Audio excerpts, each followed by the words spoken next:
Hey guys, welcome back. Thanks for stopping over. Well, this is a little bit about the National Law Enforcement Officers Memorial Fund plaque, the commemorative plaque I've been working on. And, well, I got so busy doing some other things, but that's just an excuse because when I was working on this and I was doing some filming, it was a long day. And like a lot of things, you probably shouldn't do a lot of detailed work when you're having a long day like that, or a rough day like I was having. And kind of messed it up. I'll show you what I'm talking about. Well, that's what it was starting to look like, and the rows and everything's looking fine, but as I started to try to do the black, the paintbrush was getting in here okay, and I was managing to do it, but I just wasn't getting, you see raw wood right there, and I was having some problems. And then ultimately, boom, I got some paint on my leaf. And that was it then. Then I ended up, this is all smudges from cleaning up, a scratch from it sitting to the side. So yeah, so frustrated. That day was a rough day, and it was so disappointed in myself trying to push it, and it really wasn't a good idea. So I've been sitting around. I've been doing a couple other knives. I got, like, between the time I put this last video out and right now, there's probably been 6 or 8 videos out, if not more. And I've done a couple of different knives, some more projects, a little vacationing and stuff. And this has just been one of those things kind of sitting off to the side, whispering out, you know, Chad, finish me. And I haven't done it.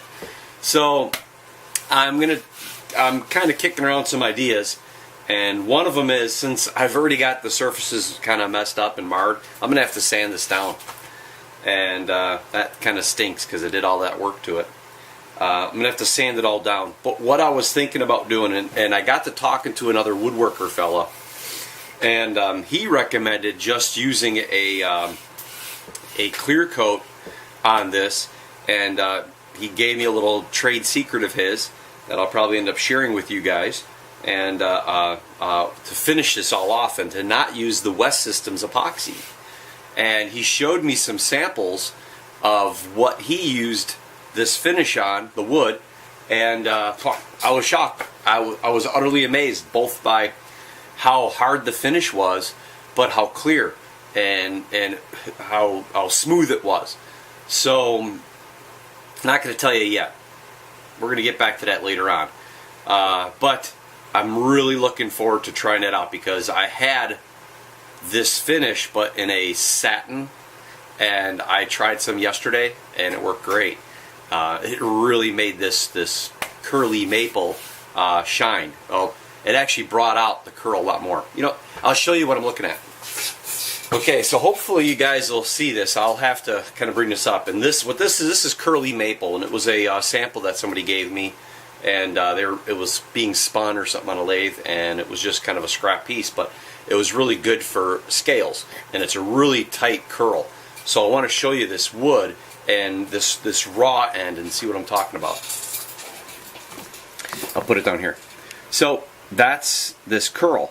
And that's not ingrained. That's not etched or ground into it or anything. This is the actual curl of the wood itself. So what I did is I took that satin finish material product, and I sprayed this side. And I sanded this smooth. So this is, you see, that's smooth. You know, this side's got a little bit of a roughness to it, so some people might think that got etched in or something. You know, that was routed in. No, this actually split. The wood actually broke right here. It used to be round, and the wood broke, and when it broke, this broke away, and that's what leaves this curl.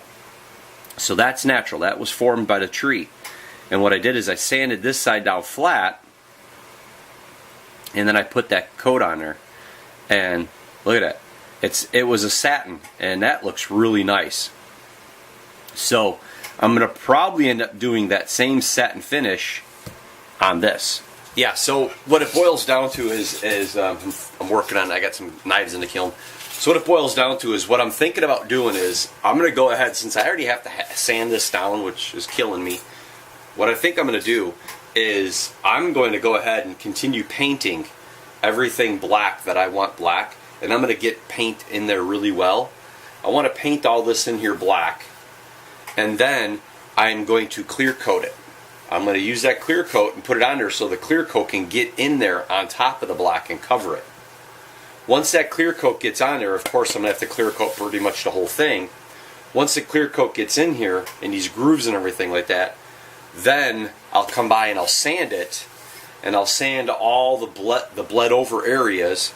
I'll sand that all down smooth, and then I'll repaint with color, because as I paint the color, the red, the blue, the green, and the red, that's not going to drop down into the black. That's the surface. It's the black that's giving me the problem. These little grooves in here, you know, that dimension, a two-dimensional look. So I think that's going to be my best bet. I think that's going to end up being the next course of action. So I'm just going to basically just start finishing up all the black areas. I'm going to still try to be kind of, you know, careful, but I got to get a lot more black in here where you already see black. I got to get more black in here because I don't want to see that raw wood right there. So I'm going to get more black inside this. Then when it dries, I'm going to let it set for, you know, 2-3 days, 4 days. I want that paint to dry completely and cure up. Then I'm going to come back and I'm going to apply that finish coat, and then I'll give that 2-3 days. I'll probably put two or three coats on it.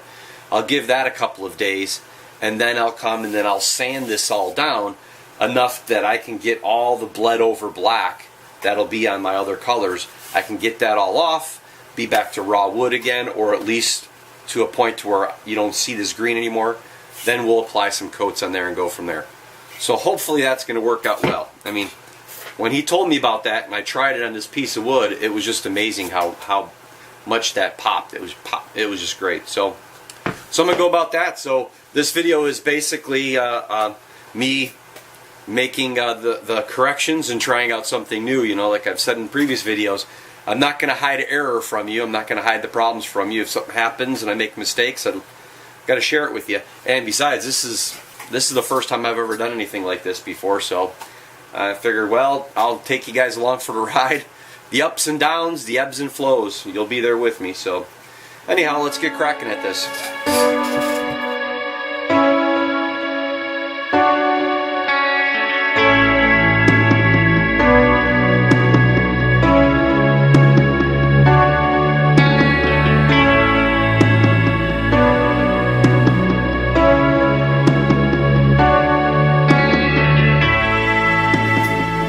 See how this turns out. It looks horrible right now. Boy, it looks bad.